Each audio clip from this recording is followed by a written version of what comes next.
Hi guys, about 2 years ago now I filmed a video called The Most Beautiful Books in the World, which was so fun to film. It's all about book aesthetics rather than what's inside, but it can also be about what's inside too. I talk about the beautiful books that I own on my bookshelves and why I love them so much. So today I am back with part 2 of this series.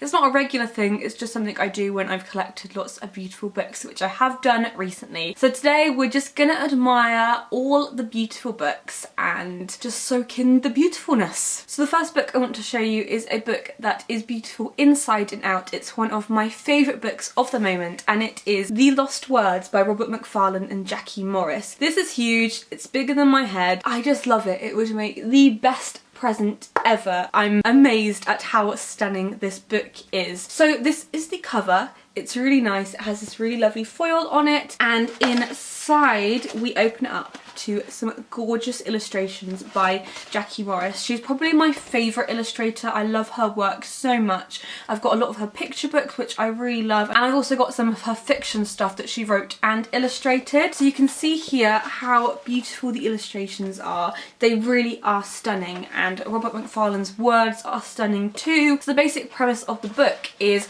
all about the hidden words that have been lost from our vocabulary now, particularly in the vocabulary of children. So a survey was done a few years ago where words like conquer and acorn were taken out of the dictionary and aren't being used anymore by children.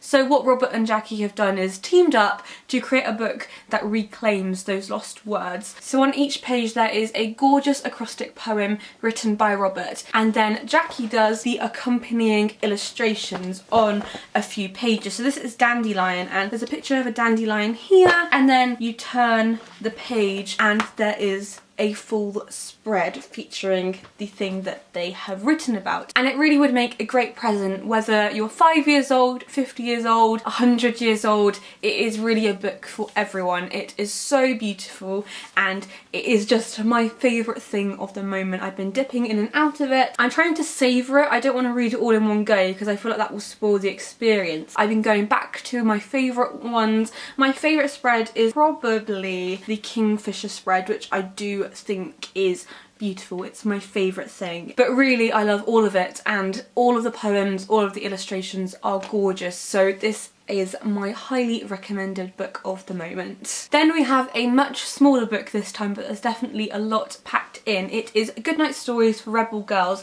which is 100 women throughout the ages and tells their stories. My favourite is of course the page on the Bronte sisters. So there is a page of information and then an illustration accompanying it by lots of different illustrators. So this one here is by Elisabetta Stoinich, and then for example there's another one here on Jessica Watson by Catherine Onesta. So there's lots of different illustrations and lots of different styles, but the great thing about this book is that it is a really accessible book. So the page on the Brontes, for example, where it talks about their information and a bit about their lives, is really accessible to kids, but if you're an adult you'll also really understand it and really enjoy it. So it is a universal style, which makes it so nice to read. It really would be a great bedtime story to read to a child or to read to yourself, because you can pick one a day or one a night, and it's just really informative, really factual, but in a fun and interesting way. So it's a really beautiful and inspiring book, and one that again I think everybody will enjoy no matter what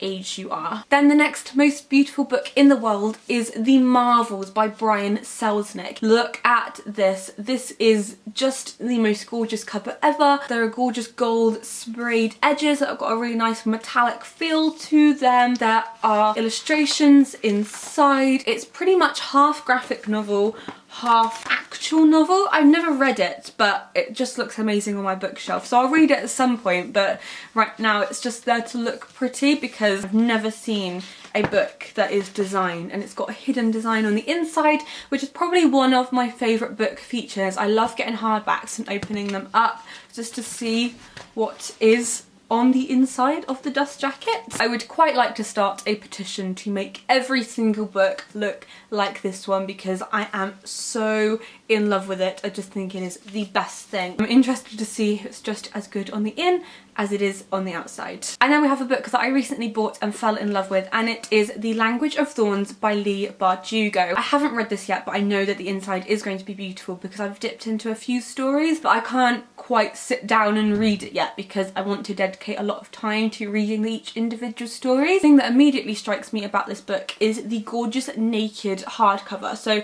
there is no dust jacket, which is what you call a naked hardcover. So it's just this, and it's beautifully embossed on each page. So there's an illustration in each corner for each story, and it slowly gets bigger as you turn the pages. And then once you get to the end of the story, there's this full page spread illustration, and I'm really looking forward to seeing how that enhances the story. So the illustrations in The Language of Thorns are by Sarah Kippin. The whole book is so beautifully designed. It's one that's done really well, and I really do hope that more publishers take note of this and publish more YA books with illustrations. And then the final book I want to talk to you about is Franklin's Flying Bookshop, written by Jen Campbell and illustrated by Katie Harnett. I love Jen's YouTube channel, I love Jen, and I recently met Jen and Katie when they did a bookshop event, and it was so nice to finally meet them both. And Katie did a whole illustration of Franklin the dragon in Franklin's Flying Bookshop on the windows, and it was just incredible. I was so in awe of it. This is a really beautiful book. It's such a lovely story about a dragon called Franklin who loves reading and loves books, and then he meets a little girl called Luna and they start a flying bookshop. Katie is a really talented illustrator and Jen is such a talented writer. I love the rhyme scheme in this book and how it's almost half rhymes and rhymes you're not expecting, and how that adds to the story. And I love the characters of Franklin and Luna. I just think this is the best book if you've got a book loving child, and even at my age, at the grand old age of nearly 18, it is just the most sweet, beautiful thing, and so it is a very deserving book to be in my most beautiful books in the world video. Beautifully designed, beautifully written, I just love everything about it. So that was my updated the most beautiful books in the world video. In the comments below, let me know the most beautiful books that you own, and then we can share the love for all the beautiful books. So thank you so much for watching this video, and I will see you guys soon. Happy reading!